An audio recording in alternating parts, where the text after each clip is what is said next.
और उन बच्चों के अंदर ये फर्क न करें कि ये मुस्लिम है और ये गैर मुस्लिम है, ये क्रिश्चियन है और ये पंजाबी है।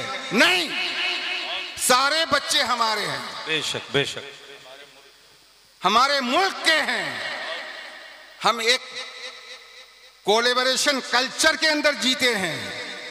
हमारी बुराइयां, हमारी बेटी अगर बुराई करती है और हमारे पड़ोस में किसी यादव की बेटी, किसी चमार की बेटी, किसी लुहार की बेटी, किसी सोनार की बेटी अगर बुराई करती है तो हमारी बेटी की इज्जत और उनकी बेटी की इज्जत बराबर है। बेशक बेशक बेशक। हम मुसलमान हैं तो ऐसा नहीं कि मेरी बेटी की इज्जत 100% और यादव की बेटी की इज्जत 50%, ऐसा नहीं है। तो यहां इज्जत के बचाने में, समाजी बुराइयों के खात्मे में हम अपने पड़ोसी हिंदू भाइयों का भी ताउन लें, उनको भी शरीक करें। बेशक बेशक। समाज सुधार में, इसलिए कि ये समाजी बुराइयां हैं। और तालीमी फरोग में हम ये तफरीक हरगिज न करें कि मुसलमान का डिस्क्रिमिनेशन यानी सौतेला सलूक हरगिज न करें कि ये मुसलमान की बेटी है, मुसलमान का बच्चा है, इसको हम पढ़ाएंगे, गैर मुस्लिम का बच्चा नहीं, बल्कि सबको मोरल वैल्यूज, अखलाकी तालीम और तरबियत उनको दें। तो अल्हम्दुलिल्लाह वलियही वस्सलातु अला नबियही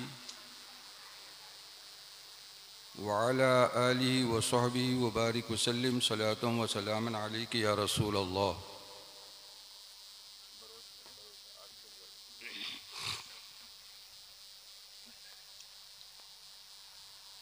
बिस्मिल्लाहिर्रहमानिर्रहीम। क़ाला नबियुना व नबियुकुम सल्लल्लाहु तआला अलैहि वसल्लम उत्लुबुल इल्म वलौ काना बिस्सीन।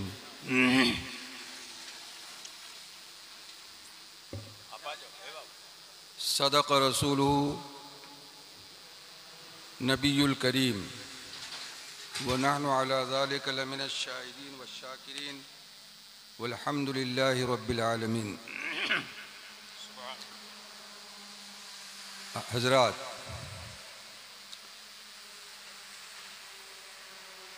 आम रिवायत से हटकर हमने हदीस पाक का एक जुमला पढ़ा है। उसका सादा सा तर्जमा है, इल्म हासिल करो अगर चाइना जाना पड़े। Get the knowledge even going to China. ये तो आपने सुना होगा मुतअद्दिद बार। जिस ज़माने में नबी अकरम सल्लल्लाहु ताला अलैहि वसल्लम ने ये इरशाद फरमाया, उस दौर में चाइना नहीं था। या तो वहाँ पानी था या जंगल था या जंगली लोग थे। न इल्म था, न तहजीब थी, न सकाफत थी, न कल्चर था, न तमद्दुन था। एक उजड़, जाहिल, गंवार, अनपढ़ एक आबादी थी। उस दौर में मेरे आका ने इरशाद फरमाया, चाइना जाओ। ऐसा क्यों? ऐसा क्यों? आजकल जो ये फ्लाई करते हैं, जहाज़ जो उड़ते हैं, तो इसे रेडार से कंट्रोल किया जाता है। उसको डायरेक्शन दिया जाता है कि तुम्हारा रूट क्या है, या रूट चेंज करना होता है तो रेडार से यहीं उसको दूसरे रूट पे डाल दिया जाता है। और हमारे आम ज़बान में हम लोग बोलते हैं कि जो तीर कमान से निकल जाता है वो वापस नहीं आता, ये मुहावरा है। कमान से निकला हुआ तीर वापस नहीं आता। आज के साइंसदानों ने इस मिथ को, इस हकीकत को कि वापस नहीं आता, रेडार से कंट्रोल करके दिखा देता है। ये साइंस का कमाल है। आज के साइंस का कमाल है कि जहाज को या तो रिटर्न वापस बुला ले, या उसका रूट चेंज कर दे, या उसको लैंडिंग करने पर मजबूर कर दे एक्सीडेंट टाइम में। दुरूद शरीफ पढ़िए, सल्लल्लाहु अलैहि नबी उम्मी वाली बारिक वसल्लम सलातुम व सलामन अलैका या रसूल अल्लाह सल्लल्लाहु तआला। साइंस तो आज कमान से निकले हुए तीर अपने अड्डे से टेक ऑफ करने वाला जहाज रेडार के जरिए वापस आता है या रास्ता बदल लेता है। हदीस पाक सुनिए, मेरे आका एक मैदान में एक जंगल के अंदर झाड़ के नीचे बैठे हैं, तशरीफ फरमा है। एक बेदीन दहरिया आता है और कहता है, ए मोहम्मद तुम अल्लाह के नबी हो सल्लल्लाहु अलैहि नबी। तो मेरे आका फरमाते हैं नाम, एस, हाँ। तो कहा कि मैं आपकी नबूवत पर ईमान लाऊंगा मगर एक शर्त है। बोलो बोलो क्या शर्त है? कहा कि ये जो सामने वो बड़ा पेड़ है खजूर का खड़ा है, उस पेड़ को यहाँ बुलाओ। अगर तुम्हारे कहने पर वो पेड़ वहाँ से उखड़ के अपने से यहाँ आ जाए तो हम तुम्हारा कलमा पढ़ लेंगे। मेरे आका सल्लल्लाहु अलैहि वसल्लम ने एक सहाबी को भेजा हुक्म देकर के जाओ पेड़ को बोलो कि अल्लाह के नबी बुलाते हैं। तनावर दरख्त, पेड़ ने झोंका मारा, दाएं बाएं आगे और पीछे अपनी सारी जड़ों को ढीली किया, जमीन हल्की हो गई और पेड़ गोया के अपने कदमों के बल आकर के नबी पाक सल्लल्लाहु अलैहि वसल्लम के सामने खड़ा हो गया। ठीक है, कमान से तीर निकल गया, कमान से तीर निकल गया। अब वो बोलता है, वो दहरिया बेदीन कि नहीं, अभी शर्त का एक टुकड़ा बाकी है। मैं जब ईमान लाऊंगा कि फिर ये दरख्त आपके हुक्म से अपनी जगह असली हालत में वापस चला जाए, भेज के बताओ। मेरे आका ने दरख्त को हुक्म दिया और पेड़ अपनी जगह सही सलामत खड़ा हो गया। सुभान अल्लाह, सुभान अल्लाह। वो दहरिया ईमान लाया। यहां दो तीन बातें आपको जिक्र करूंगा। जब वो पेड़ आया तो सीधा खड़ा नहीं हो गया बल्कि झुका हुआ, बाअदब, एहतिराम, बाअदब खड़ा हुआ। और जब वापस चला गया तो फिर अपनी असली हालत में खड़ा हो गया। तो साइंसदान ने जो तरक्की की है 8, 9, 10 सदियों के अंदर, ये 16वीं सदी से तो साइंस की तरक्की है, 2024 है। 16वीं सदी से पहले न अंग्रेजों को पाखाना करके पानी लेने का तरीका आता था, न उनका लिबास ढंग का था, न उनको खाने की तमीज थी। यानी सोशल लाइफ गुजारने का कोई कॉन्सेप्ट उनके पास नहीं था। एक नंगी उजड़ बेहुदा कौम अंग्रेज कौम, और आज भी है, आज भी है। भले उसके बदन पर शर्ट है और पैंट है और चेहरा बहुत उजला है, बस उतना ही है। तो मैं अर्ज किया आपको कि अल्लाह के प्यारे रसूल ने इरशाद फरमाया कि इल्म हासिल करो अगर चाइना जाना पड़े, और कमान से निकला हुआ तीर वापस नहीं आता। मेरे आका ने उस दौर में कमान से निकला हुआ तीर बुलाया भी, वापस भी भेजा। साइंसदान तो आज कर रहे हैं, ताज्जुब की क्या बात है।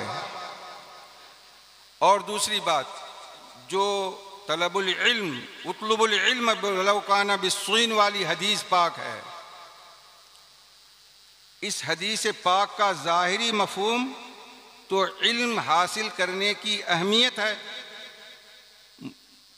तो अगर हदीस की शरह में ये कहा जाए, चूंकि मक्कतुल मुकर्रमा से चाइना बहुत दूर था, तो दूरी मुराद है, और जितना ज़्यादा सफ़र करेंगे मुश्किलात उतनी ज़्यादा होंगी।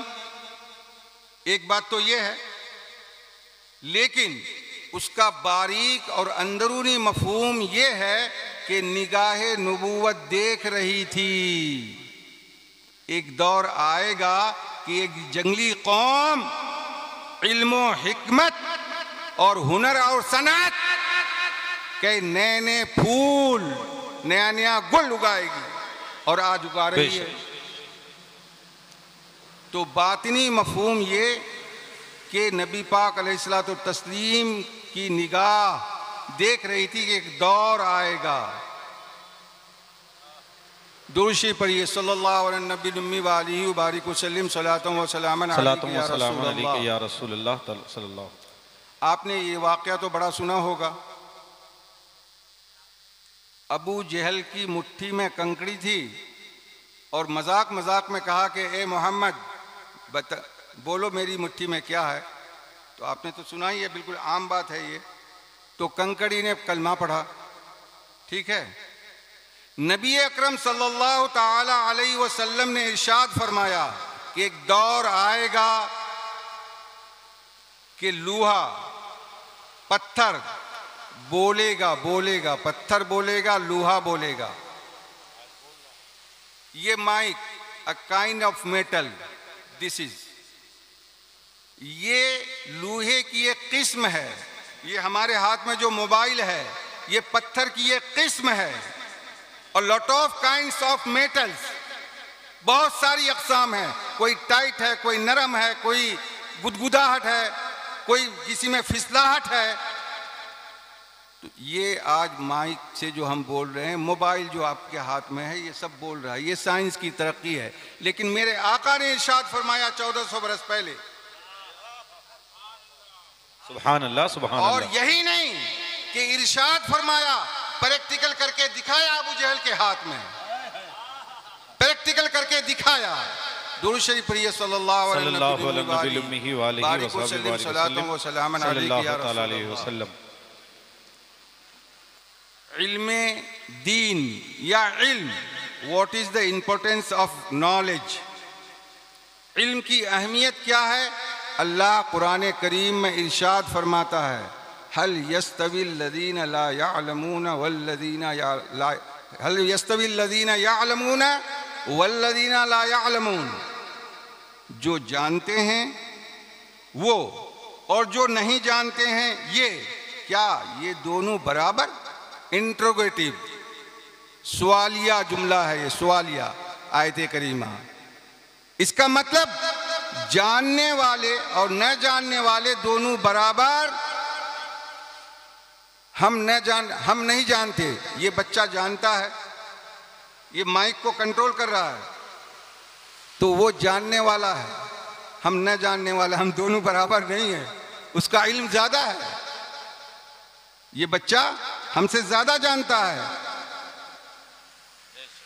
ये इलेक्ट्रीशियन अब माइनस प्लस वायर को लगाते हैं, हम नहीं जानते हैं, वो जानने वाला है। बार्बर, हजाम, वो जानने वाला है, वो बालों को शेप देता है, शक्ल देता है, हम नहीं जानते हैं। तो जानने वाला और न जानने वाला दोनों बराबर नहीं।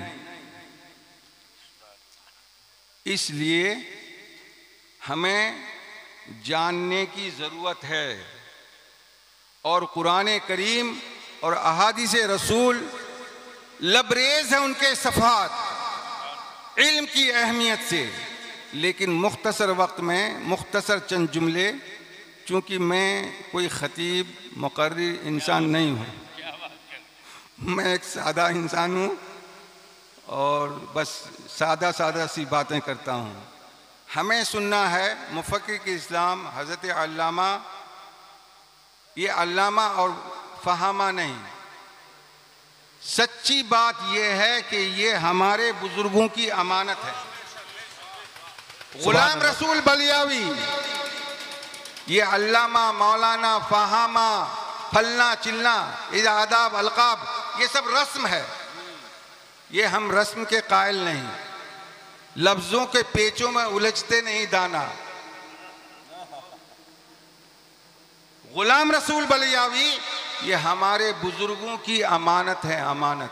नारे तकबीर, नारे रिसालत, उलमाए अहले सुन्नत, मसलके आला हजरत, फैजाने सरकार ताजुश शरिया, फैजाने सरकार अल्लामा अरशदुल कादरी, नारे तकबीर। हमें हज़रत ग़ुलाम रसूल बलियावी साहब का ख़िताब भरपूर सुनना है। मैं मोटी मोटी सादा चंद बातें देखें। हम लोग जो जलसे जुलूस करते हैं, बुनियादी बात, ख़िताब तो होता ही रहता है, तकारी तो सुनते रहते हैं। ये जो बच्चे हैं 5-7 साल 8-9 साल के जो बच्चे हैं, उनका चॉइस कुछ अलग है, उनका ज़ौक़ कुछ अलग है।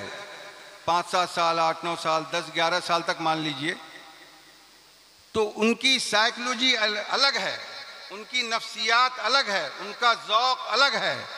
और 12-15 साल से लेके 20-25 साल 26 साल ये जो पीरियड है, इस पीरियड के जो लोग हैं, बच्चे हों या बच्चियां हों, इनका ज़ौक़ कुछ अलग है। और फिर 30-35 साल जो उम्र के ढलान पर हैं और जो लोग 50 से उस तरफ हैं, तो उम्र के हिसाब से इंसानों के मुख्तलिफ तबक़ात हैं। हम करते क्या हैं कि एक ही लाठी से 7 साल के बच्चों को भी हाँकते हैं, 70 साल के बूढ़ों को भी हाँकते हैं। हम उनके ज़ौक़ का, उनकी उम्र का, उनके चॉइस का ख्याल नहीं करते। तो हम ये जो अन्नूर यूथ कमेटी है, इसके अरकान को जनाब कैफी और उसके तमाम फ्रेंड्स, एक्टिव मेंबर्स, उनके दोस्तों को मैं कहूँगा कि आसपास के जितने स्कूल्स हैं, पहली क्लास से 5वीं क्लास तक, और 6ठी 7वीं 8वीं, और फिर 9वीं 10वीं 11वीं 12वीं कैटेगरी वाइज बच्चों का कन्वेंशन करें। और उन बच्चों के अंदर ये फर्क न करें कि ये मुस्लिम है और ये गैर मुस्लिम है, ये क्रिश्चियन है और ये पंजाबी है। नहीं, सारे बच्चे हमारे हैं, बेशक बेशक हमारे मुल्क के हैं।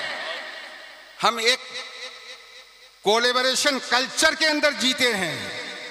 हमारी बुराइयां, हमारी बेटी अगर बुराई करती है और हमारे पड़ोस में किसी यादव की बेटी, किसी चमार की बेटी, किसी लुहार की बेटी, किसी सोनार की बेटी अगर बुराई करती है, तो हमारी बेटी की इज्जत और उनकी बेटी की इज्जत बराबर है। बेशक बेशक बेशक। हम मुसलमान हैं तो ऐसा नहीं कि मेरी बेटी की इज्जत 100% और यादव की बेटी की इज्जत 50%, ऐसा नहीं है।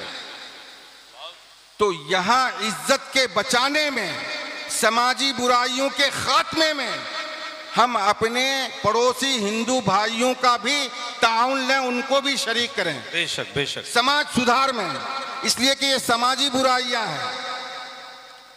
और तालीमी फरोग में हम ये तफरीक हरगिज न करें कि मुसलमान का डिस्क्रिमिनेशन, यानी सौतेला सलूक हरगिज न करें कि ये मुसलमान की बेटी है, मुसलमान का बच्चा है, इसको हम पढ़ाएंगे, गैर मुस्लिम का बच्चा नहीं, बल्कि सबको मोरल वैल्यूज, अखलाकी तालीम और तरबियत उनको दें। तो हम स्कूलों में कैटेगरी वाइज 2 कैटेगरी कम से कम कर लें, 1 से 5 तक और 6 से 10 तक। फिर इंटर कॉलेज के बच्चों को तो zone wise, area wise, Panjipara, Islampur, Kishanganj, Thakurganj, Bahadurganj, ये इस्लामिक इवेंट जो इन्होंने लिखा है, ये इवेंट हर ब्लॉक सतह पर होना चाहिए बच्चों को। तो मोरल वैल्यूज, जो अखलाकी बातें हैं, वो मुश्तरक है हम में और गैर मुस्लिम में। क्या गैर मुस्लिमों में पर्दा जरूरी नहीं है? गीता, रामायण, वाल्मीकि, महाभारत, क्या गैर मुस्लिमों के यहाँ आज़ादी है कि औरतों को इजाज़त है नंगी पुंगी घूमो? ऐसा नहीं है ना। वहाँ भी पर्दा और हया का तसव्वुर है, वहाँ भी हुक्म है और इस्लाम में भी है। तो हम तो मुश्तरक हैं। ईमान अपनी जगह, अकीदा अपनी जगह है। लकुम दीनुकुम वलिय दीन, उनका धर्म उनके साथ, हमारा धर्म हमारे साथ। लेकिन अखलाकी और समाजी माहौलियाती बुराइयों के खात्मे में हम मुश्तरका प्लेटफॉर्म से काम कर सकते हैं। दुरूद शरीफ पढ़िए सल्लल्लाहु अलैहि वसल्लम।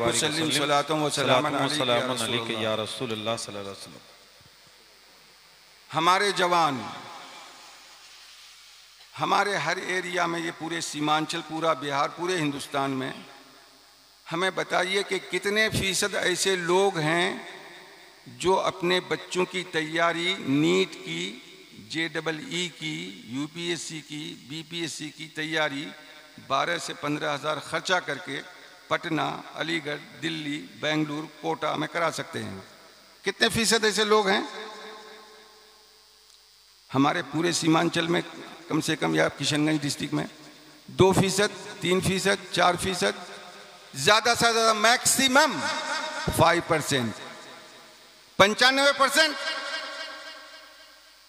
95% जो बच्चे हैं, बच्चियां हैं, वो हिंदू हैं या मुस्लिम, उन बच्चों के अंदर कुछ करने की सलाहियत है।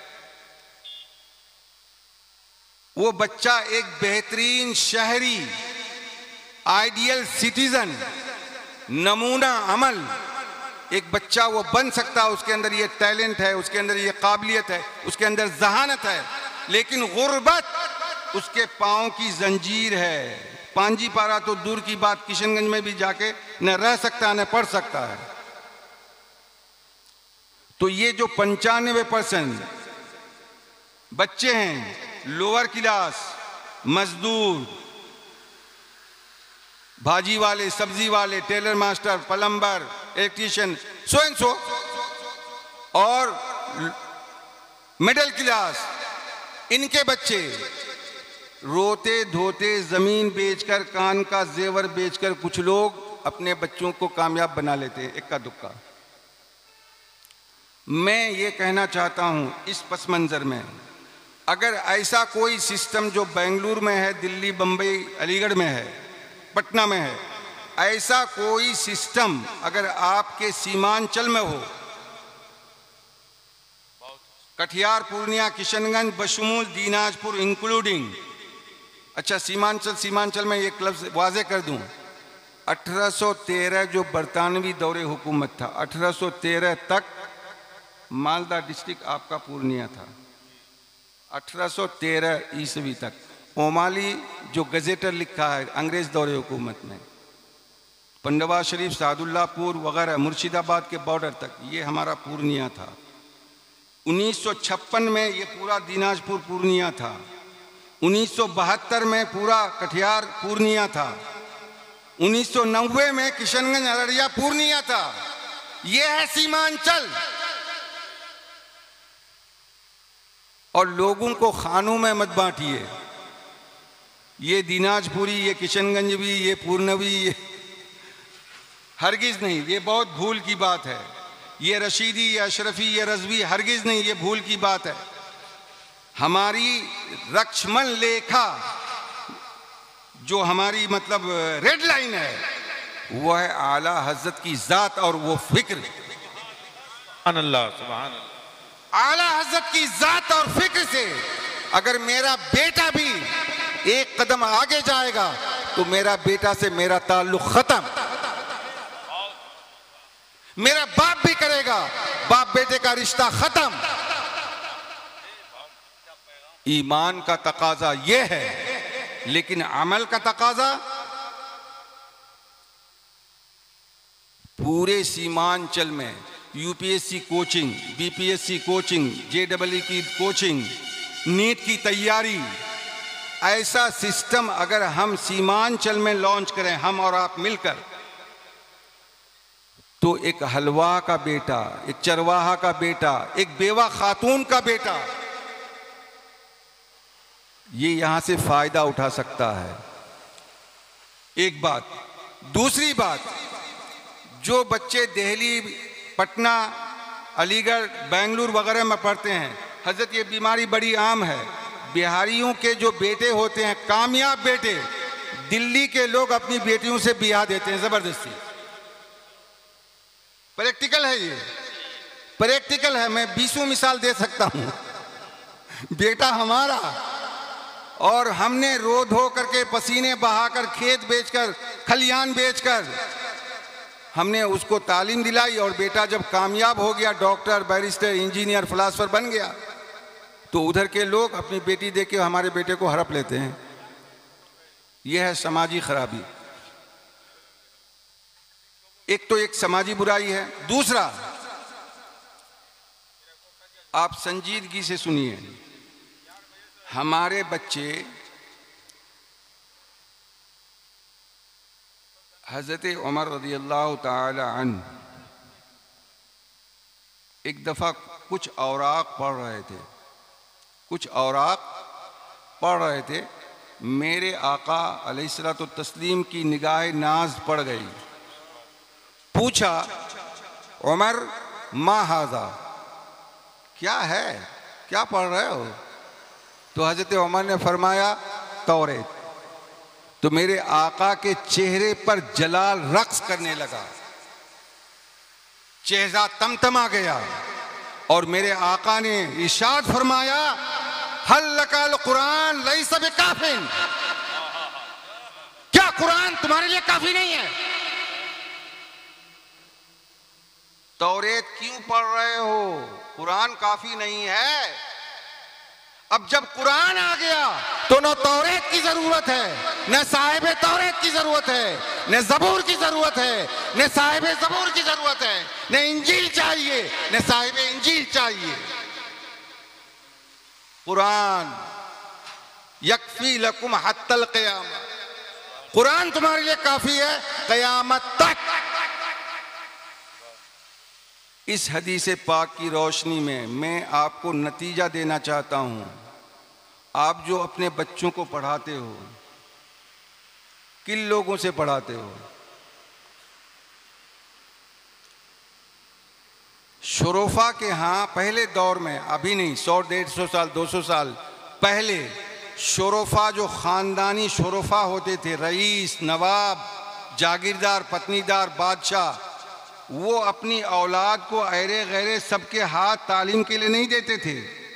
ऐसा उस्ताद जो बाकिरदार हो, बाज़मीर हो, रोशन ज़मीर हो, किरदार का उजला और पाक हो, ऐसे बच्चों को उस्ताद मुतय्यन करते थे। इस हदीस पाक का एक मफहूम ये है कि आप अपनी औलाद को आंख बंद करके किसी टीचर या उस्तादनी के हवाले न करें। इसी हदीस पाक, हज़रत उमर वाली हदीस से हमारे उलमाए किराम ने मसला अखज़ किया है कि बद मज़हबों की किताब पढ़ना जायज़ नहीं, बद मज़हबों की सोहबत में बैठना जायज़ नहीं, बद मज़हबों की सोहबत की बातें सुनना जायज़ नहीं। अब school, hostel, college, hostel, coaching centre, ये तमाम जगहों पर क्या सारे मुसलमान हैं? या अगर मुसलमान हैं भी तो क्या सारे सुन्नी सहीहुल अकीदा हैं? तो स्कूल, हॉस्टल्स का जो इन्वायरमेंट, माहौल होता है, जो संचालक होगा, जिसका संस्था होगा, जिसके ज़ेरे असर होगा, जैसे सरकारी स्कूल्स हैं तो वहाँ तो खैर मदर पिदर आज़ाद, वहाँ दीन और ईमान का ख़तरा नहीं है। जितना के बनामे मुसलमान अंडर मैनेजमेंट स्कूल कॉलेजेस हैं, वहाँ दीन और ईमान का ख़तरा है। हमने 8 साल, 9 साल, 12 साल के बच्चियों को दे दिया और माहौल है दूसरा। तालीम तो हो रही है दुनिया की, लेकिन नफ्सियाती तौर पर और तरबियती तौर पर, माहौलियाती तौर पर हमारा बच्चा, उसका दीन, उसका ईमान, उसका अकीदा कुछ और बनता चला जा रहा है गैर शऊरी तौर पर। ये एक जहरनाक, अफसोसनाक बात है। इस चीज़ को समझने की ज़रूरत है, इस चीज़ को समझिए। और सईदी सरकार आला हज़रत रज़ियल्लाहु ताला अन्हु ने, आला हज़रत से एक साहब ने पूछा कि अंग्रेज़ी पढ़ना कैसा है, तो आला हज़रत ने फरमाया कि जायज़ है, ज़बान सीखना कोई बुरा नहीं, जायज़ है। अगर दीन की इशाअत के लिए, दीन की तबलीग के लिए हम ऐसी आबादी में पहुंच रहे हैं जहां सिर्फ अंग्रेजी ज़बान है, तो अंग्रेजी ज़बान सीखना हराम कहाँ है? तो जायज़ है अगर बनीयत तबलीग दीन हो तब। तो बनीयत तबलीग दीन स्कूल खोलना और कॉलेज खोलना जायज़ है कि नहीं? इसलिए कि वो जो काम अभी हम यहाँ कर रहे हैं, ये काम अगर हम स्कूल कॉलेज के जरिए करें तो क्या अल आमाल बिन्नियात, दुरूद शरीफ पढ़िए सल्लल्लाहु अलैहि नबी नबी वाली बारिक वसल्लम सलातुम व सलाम अलैका या रसूल अल्लाह। सीमांचल के लोगों, मैं खुला एक पैगाम देना चाहूँगा कि कटिहार शहर, पूर्णिया शहर, किशनगंज शहर, ये तीनों शहर, यहाँ जो मुसलमान हैं 70% सुन्नी मुसलमान हैं, बाकी दूसरे लोग हैं। या तो 30% हैं वो, या 25% है, या महज 20% हैं। लेकिन वो जो 20% हैं, उनकी एक्टिविटीज़, उनकी सरगर्मियाँ, उनके कारनामे, उनका किरदार, वो 80% हैं। और हम 80% हो करके हमारा कोई किरदार नहीं है। न सियासी खिदमत में हमारा कोई किरदार है, न समाजी खिदमत में कोई किरदार है, न फलाही खिदमत में कोई किरदार है, न तिब्बी खिदमत में। पड़ोस में हमारा आदमी तरस रहा है, तड़प रहा है इलाज के लिए, हम तवज्जो देना गवारा ही नहीं करते हैं। तो अज़ीज़ान मिल्लत इस्लामिया, 1912 में आला हज़रत ने फरमाया था कि अच्छे इदारे बनाओ और बाकायदा तालीम दो। तो आला हज़रत के फरमाने का मकसद सिर्फ मदरसा कायम करना नहीं। एक बात, तारीख़ का एक जुमला सुन लीजिए। हज़रत जानते हैं 1918 में गांधी जी की क़यादत में तहरीक खिलाफत, तहरीक तर्क मवालात चली थी, जो 1922-23 में जाके ख़त्म हो गई, है ना। तहरीक खिलाफत, तहरीक हिंदू मुस्लिम इत्तेहाद, तहरीक तर्क मवालात, इन तीनों तहरीकों का ताल्लुक़ 1918 से लेके 1923 तक है। और आला हज़रत का विसाल 1921 को हुआ है, 1921 को। तो आला हज़रत के दौर में ये 3 तहरीकें जन्म ली थी। तहरीक तर्क मवालात का मतलब अंग्रेज़ हुकूमत के ज़ेरे असर जो स्कूल कॉलेज चलते थे उस ज़माने में, उसका बायकॉट।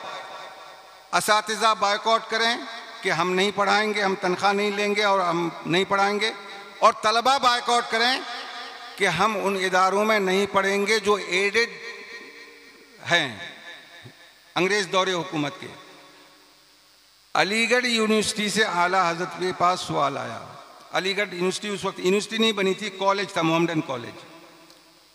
आला हज़रत के पास सवाल आया। इस्लामिया इंटर कॉलेज लाहौर से सवाल आया, जो अंग्रेज़ गवर्नमेंट से मुल्हक है, एडेड है, एफिलिएटेड है। आला हज़रत से पूछा क्या ये जो तहरीक चली है इसके ज़ेरे असर, इसके दबाव में असातिज़ा तर्क कर दें, अपनी नौकरी मुलाजमत छोड़ दें और तलबा चले जाएं? आला हज़रत ने क्या जवाब दिया है मालूम? आला हज़रत ने अलीगढ़ के दानिश्वरों को सवाल का जवाब लिखा, हरगिज़ नहीं, हरगिज़ नहीं, हरगिज़ नहीं। असातिज़ा अपनी मुलाजमत न छोड़ें और तलबा अपनी तालीम न छोड़ें, डटे रहें। ये अपनों और बेगानों की साजिश है कि मुस्लिम नस्ल को तालीम से बेगाना कर दें।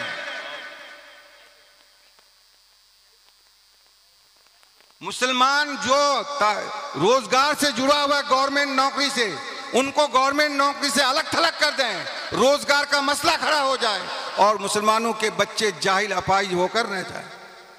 ये साजिश है। आला हज़रत ने बाकायदा तौर पर, और अगला सेंटेंस इरशाद फरमाया कि अगर गांधी जी को अंग्रेज के एड से इतनी ही एलर्जी है, इतना ही वो है, तो हिंदू यूनिवर्सिटी BHU बनारस, पहले वहां मदन मोहन मालवीय, वहां ताला क्यों नहीं लगाते? अलीगढ़ यूनिवर्सिटी पर ही नजर क्यों है? ऐज़ान मिल्लत इस्लामिया, वक्त नहीं। तो मैं आपसे कहना चाहूँगा कि इंसान तन्हा हो या जमात, दोनों जगह वो अपने ज़रूरियात का पाबंद है। अगर आप तन्हा हैं, आपकी बीवी है, बच्चे हैं, माँ है, बाप है, आपको घर चाहिए रहने के लिए, कपड़े चाहिए पहनने के लिए, खाने के लिए राशन चाहिए। अगर आप राशन जुटाने में नाकाम हैं, कपड़े जुटाने में नाकाम हैं और छप्पर जुटाने में नाकाम हैं, तो आप मर्द हैं, मर्द हैं। बच्चे बिलकें, माँ बाप नंगे रहें खुले आसमान के नीचे, आप कामयाब मर्द नहीं हैं। कामयाब मर्द जब हैं कि आप बीवी की ख्वाहिश, बच्चों की ख्वाहिश, माँ बाप की जरूरियात को पसीना बहाकर या दिमाग चलाकर उसकी परवरिश करें, उसकी किफालत करें, तब आप एक कामयाब शौहर हैं, कामयाब बेटा हैं, कामयाब बाप।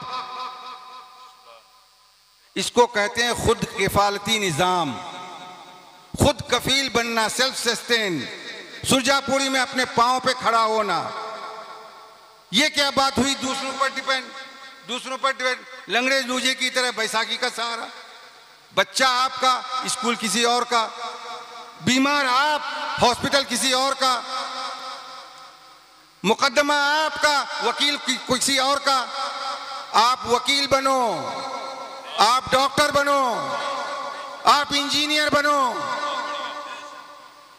अजीब बात है, अपाहिज क्यों बनते हो? गैरों ने माँ का दूध पिया है, हमने क्या भेड़ बकरी का दूध पिया है? अल्लाह ताला ने इंसान के अंदर इतनी सलाहियत, इतनी कुव्वत, इतनी ताकत परवाज रखी है कि जब इसकी परवाज होती है तो सितारे सहमने लगते हैं, लरजने लगते हैं। तो मुसलमान, सुन्नी मुस्लिम कौम, मैं पैगाम देता हूं आपको कि आप खुद कफील बनने की कोशिश करें, बुनियादी कामों की तरफ तवज्जो दें। बच्चों की तालीम हमारे मरकज़े अकीदत। ये आला हजरत कहां से मुरीद थे जानते हैं? आला हजरत मुरीद कहां से थे? खानकाहे मारारा मुक़द्दसा, तो खानकाहे माररा मुकद्दसा का पैगाम है, आधी रोटी खाएंगे बच्चों को पढ़ाएंगे। बच्चों को पढ़ाएंगे। बोलो, आधी रोटी खाएंगे बच्चों को पढ़ाएंगे। ऐसा नहीं कि भूखे प्यासे रहेंगे, बच्चों को दिल्ली बंबई भेजेंगे, लकड़ी काटो, ईंटा काटो, पत्थर उठाओ, दूसरों के जूते खाओ और कमा कर जा करके लाओ तो यहां नजराना बांट दो, नजराने बांट दो। पैसा कमाओ, तालीम पर लगाओ, आप अपनी औलाद पर लगाओ, अपनी बहन की औलाद पर लगाओ, अपने भाइयों की औलाद पर लगाओ, पड़ोसियों का बच्चा जो ज़हीन है उस पर लगाओ, और कोई कैद नहीं। हत्ता कि आप गैर मुस्लिम पड़ोसी के बच्चों को भी, उसकी भी किफालत कर सकते हैं। अगर आपने किसी गैर मुस्लिम बच्चे को डॉक्टर, बैरिस्टर, इंजीनियर बना दिया तो गोया कि आपने अपना एक दुश्मन कम कर लिया। इस्लाम दुश्मनी का रेशियो घट जाएगा, वो आपके साथ बेहतरीन। अच्छा, अस्तगफिरुल्लाह, मैंने ज्यादा शायद वक्त ले लिया, हजरत का खिताब सुनना है। बुजुर्गों, एक पॉइंट और मैं देता हूं। किशनगंज शहर में अभी मैं 3-4 महीने से हम क़याम पजीर हैं, खून का आंसू आता है आंखों में। 3 मस्जिदें ऐसी हैं जो अरबपति मस्जिदें हैं, बदमजहबों ने कब्जा कर लिया। पेट में गैस कब होता है? जब आप 7-8 घंटे 10 घंटे कुछ खाते पीते नहीं हो तो गैस पैदा होने का उसको चांस मिल जाता है। मस्जिदों का पेट आपके न जाने से खाली रहता है, वहाँ गैस पैदा हो जाता है, जरासीम बदमजहब आ जाते हैं। हम आपको पैगाम देना चाहते हैं कि सुन्नी मुसलमान अजान होते ही इतनी भारी तादाद में मस्जिद में पहुंच जाएं कि बदमजहबों को वहां घुसने की जगह न मिले।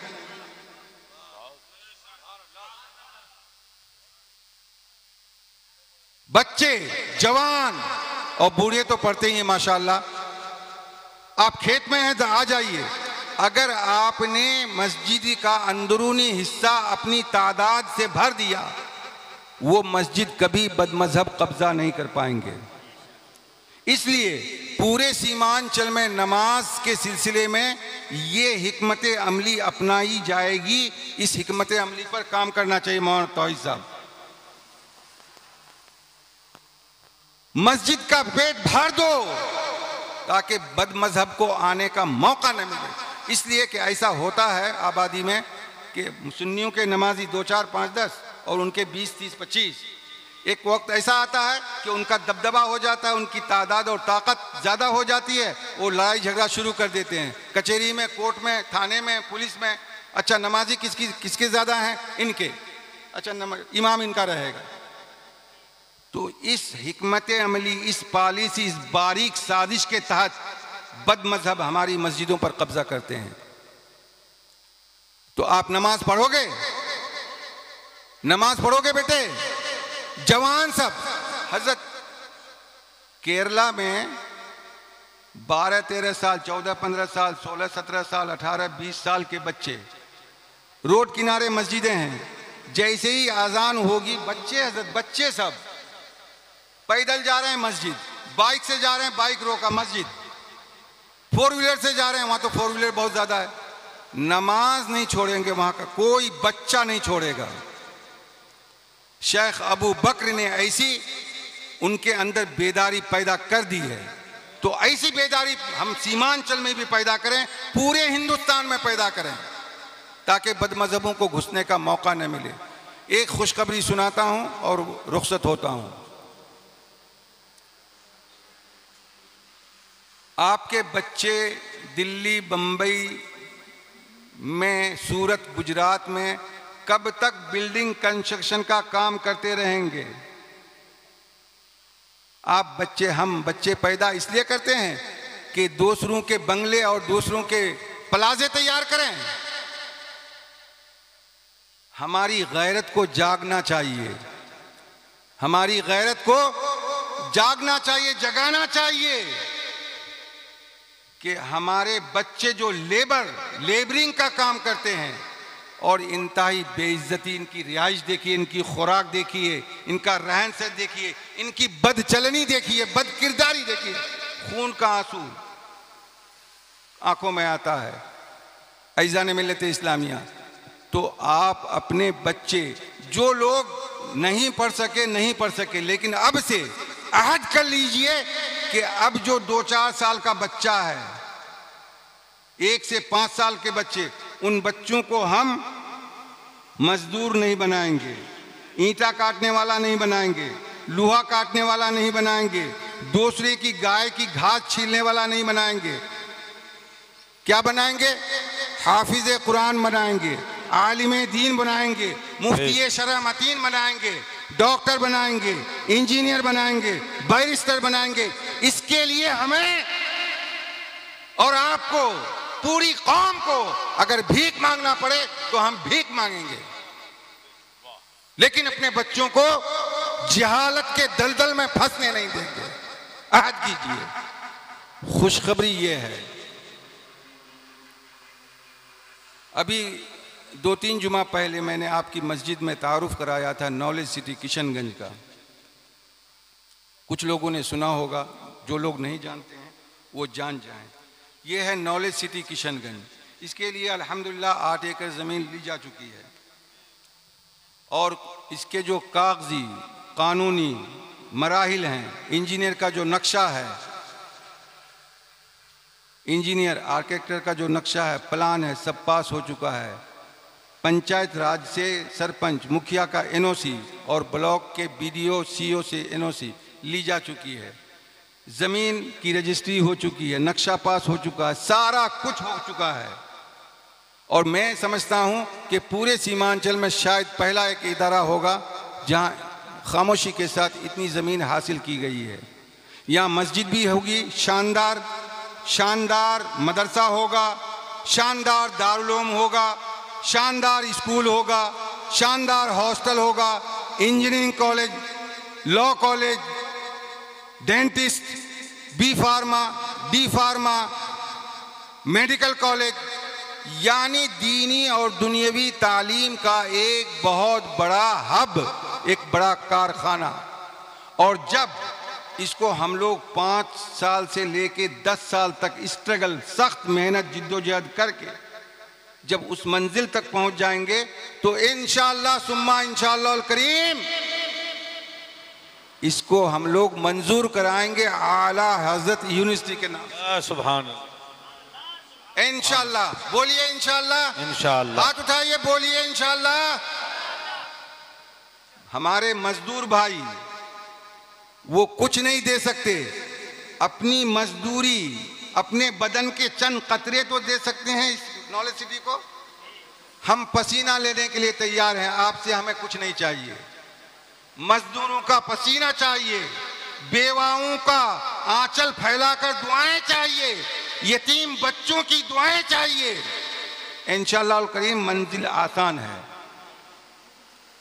आला हजरत यूनिवर्सिटी बनाएंगे, इंशाअल्लाह बनाएंगे। तारीख में पहली बार बिहार की सरजमीन से आला हजरत को मुजद्दिद कहा गया। बिहार की सरजमीन से आला हजरत की 200 किताबें शाये हुई। बिहार की सरजमीन से आला हजरत पर पहली पीएचडी की गई और इंशाअल्लाह करीम बिहार की सरजमीन में आला हजरत के नाम पर सबसे पहली यूनिवर्सिटी कायम। सुभान अल्लाह। इंशाअल्लाह 1912 में जो आला हजरत ने फरमाया था कि बड़े इदारे बनाओ, 2024 में उसका आगाज हो। इंशाअल्लाह इंशाअल्लाह इंशाअल्लाह करीम। और इस पूरी तहरीक, इस पूरे मूवमेंट, इस पूरे मिशन के रूहे रवां के तौर पर नमूने असलाफ नहीं, अमानते असलाफ, गाजी मिल्लत हजरत अल्लामा गुलाम रसूल बलियावी की रिफाकत, इनकी कंपनी नॉलेज सिटी के साथ सुबह से रात तक है। ये हमारा और आपका और इनका सबका वादा है। अल्लाह ताला हमारा और आपका हाफिज़ व नासिर हो। जज़ाकल्लाहु खैर।